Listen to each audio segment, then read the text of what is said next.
जय श्री राम। आज का जो हमारा विषय है वो है 12 ज्योतिर्लिंग और 12 राशियाँ। वैसे तो भगवान शिव की महिमा अनंत है। हम मंदिर में घर बैठकर जहाँ भी भगवान का नाम का स्मरण करते हैं वो हमें शुभ फल ही देते हैं। लेकिन ज्योतिष के अनुसार हम आज ये जानेंगे कि हमारे राशि के अनुसार हमें कौन से ज्योतिर्लिंग का ध्यान करना चाहिए, और जब भी हम भगवान शिव की आराधना करें तो हमें कौन से ज्योतिर्लिंग को ध्यान में लाना चाहिए। तो स्वागत है आप सभी का आपके अपने YouTube चैनल एस्ट्रोलॉजर महर्षि जी में। यदि अभी तक आपने इस चैनल को सब्सक्राइब नहीं किया है तो प्लीज़ अपने इस चैनल को सब्सक्राइब करें और बेल आइकन पे प्रेस करें, जिससे आने वाली प्रत्येक नॉलेजफुल वीडियो की नोटिफिकेशन आपको मिलती रहे। सबसे पहले मैं आपको ये बताना चाहता हूँ कि ज्योतिर्लिंग और शिवलिंग में क्या अंतर होता है। शिवलिंग मानव निर्मित होते हैं जिन्हें बाद में प्रतिष्ठा करवा के मंदिरों में स्थापना की जाती है, और कुछ इनमें स्वयंभू भी होते हैं। लेकिन जो 12 ज्योतिर्लिंग है वो स्वयंभू है।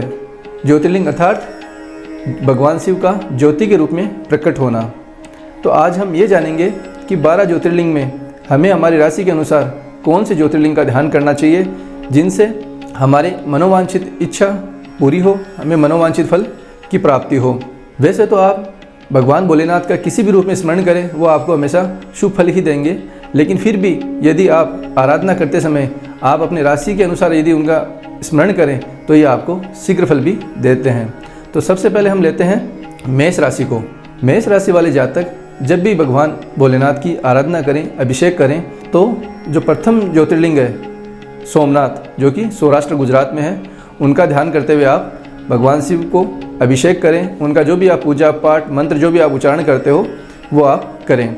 फिर देखते हैं हम वृषभ राशि वाले। वृषभ राशि वाले जातक मल्लिकार्जुन ज्योतिर्लिंग है जो कि आंध्र प्रदेश में है, उनका आप ध्यान करें। और जब भी आप शिव मंदिर में आराधना करें, पूजा प्रार्थना करें, तो उनका नाम स्मरण करके आप मल्लिकार्जुन ज्योतिर्लिंग का नाम स्मरण करके आप पूजा पाठ करें। ये आपको अतिशीघ्र शुभ फल देने में सक्षम होते हैं। मिथुन राशि। मिथुन राशि के जातक महाकालेश्वर ज्योतिर्लिंग जो कि उज्जैन में है, MP में, उनका ध्यान करें। और अभिषेक करते समय महाकालेश्वर मंदिर का ध्यान करें, महाकालेश्वर ज्योतिर्लिंग का ध्यान करें, और ओम नमो भगवते रुद्राय मंत्र का आप जप कर सकते हैं। कर्क राशि। कर्क राशि वाले जातक ओंकारेश्वर ज्योतिर्लिंग जो कि MP में है, उनका आप ध्यान करें, उनका आप स्मरण करें।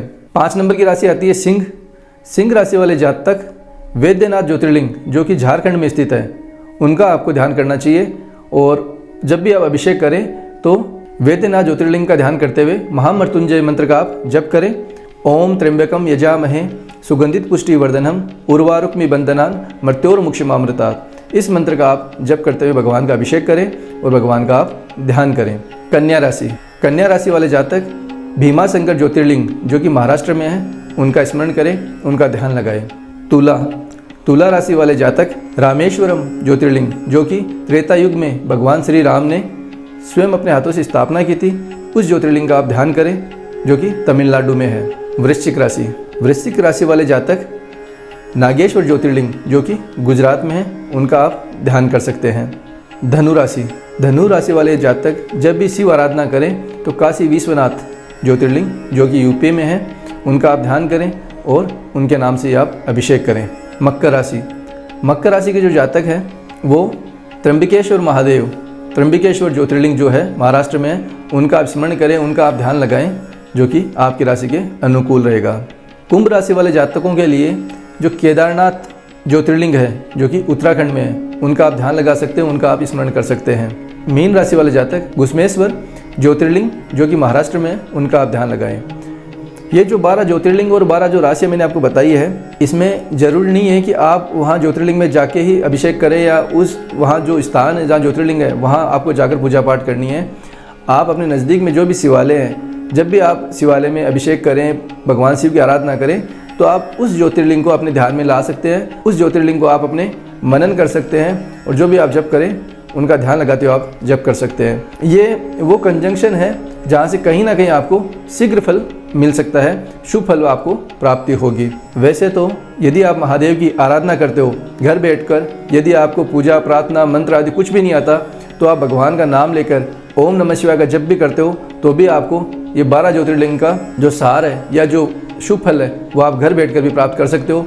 फिर भी ज्योतिष के अनुसार एक जो राशियाँ बनती है, तो मुझे लगा कि राशियों के अनुसार आपको अवगत कराना चाहिए कि आपकी राशि के अनुसार आपका कौन सा ज्योतिर्लिंग है जिनकी आपको आराधना करनी चाहिए। तो आशा करता हूँ ये महत्वपूर्ण जानकारी आपको पसंद आएगी, आप इसे शेयर भी करेंगे और लाइक भी करेंगे। तो आगे फिर मिलते हैं, तब तक के लिए जय श्री राम।